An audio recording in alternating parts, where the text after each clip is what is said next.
Hello, everyone, and welcome. Today, we're diving into a book that is a total game changer for how you think about money. The Psychology of Money by Morgan Housel. We're going to unpack the core ideas that can help you build real financial freedom. So, let's get right into it because this might just change your entire financial life. Okay, let's start with the big one, the central idea that everything else revolves around.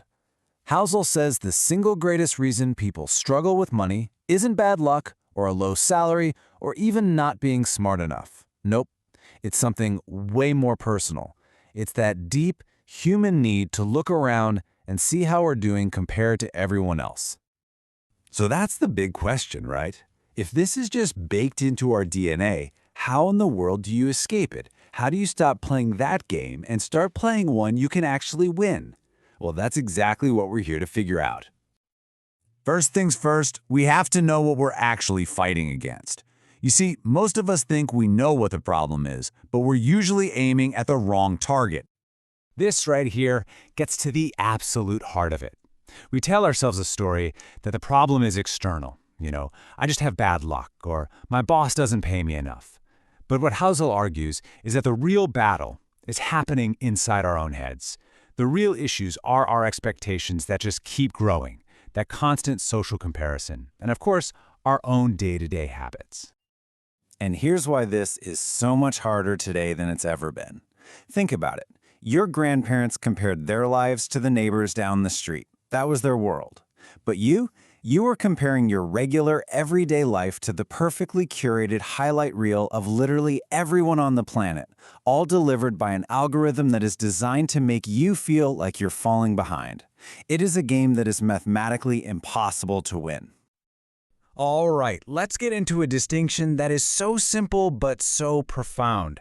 Seriously, getting this difference can change everything about your financial future.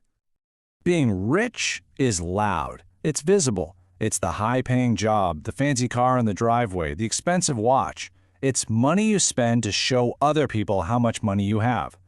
But being wealthy, that's different. Wealth is quiet. It's hidden.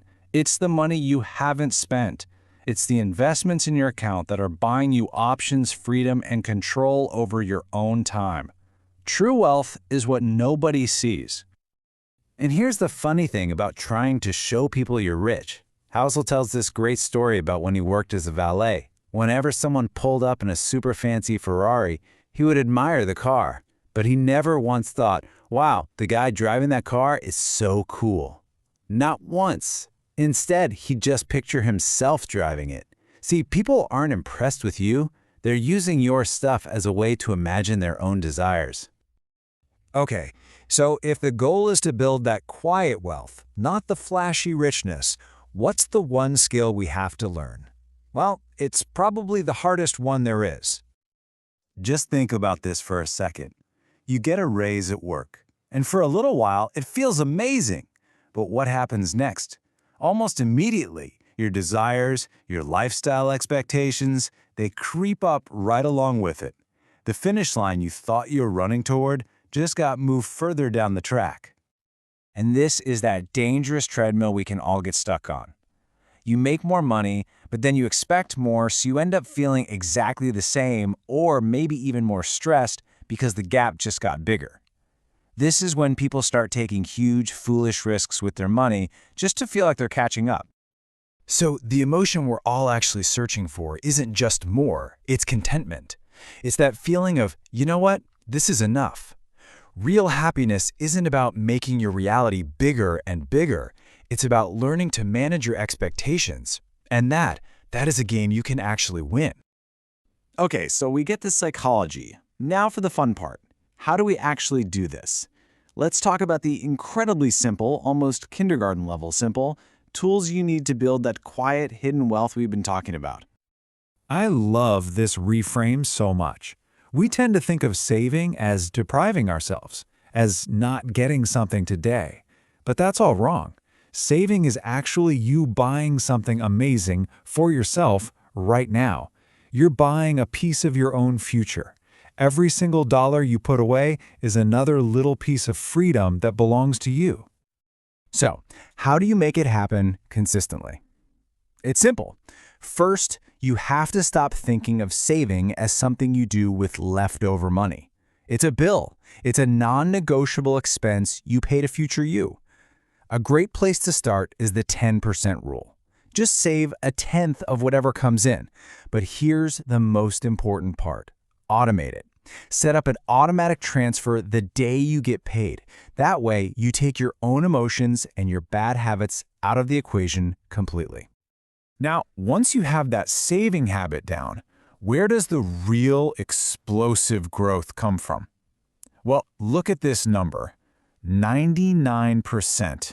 That is the chunk of Warren Buffett's entire net worth that he earned after his 60th birthday. It's an absolutely mind-blowing stat that shows you the unbelievable power of compound interest. His real secret wasn't being the best investor ever. It was being a pretty good investor for an incredibly long time. And this is where you, the ordinary person, actually have an advantage. You don't need a PhD in finance. You don't need a secret stock picking formula. You just need to invest your savings consistently and then have the extraordinary patience to just leave it alone for decades. Your behavior is so much more important than your brain. All right, we've talked about the mindset, the habits, and the tools. But what is this all for? What is the actual prize we're trying to win here? The real goal isn't a specific number in a bank account. It's independence. It's having enough of that quiet, hidden wealth that you gain complete and total control over your time. It's the ability to wake up on a Tuesday morning and say, I can do whatever I want today. That feeling, right there, is the highest form of wealth that money can buy. So I'll just leave you with this question to think about. What game are you really playing?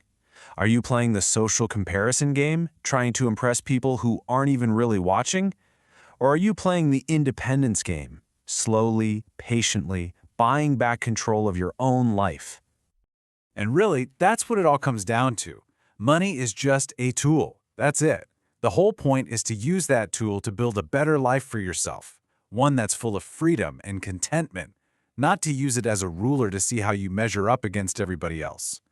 Thanks so much for joining me for this explainer.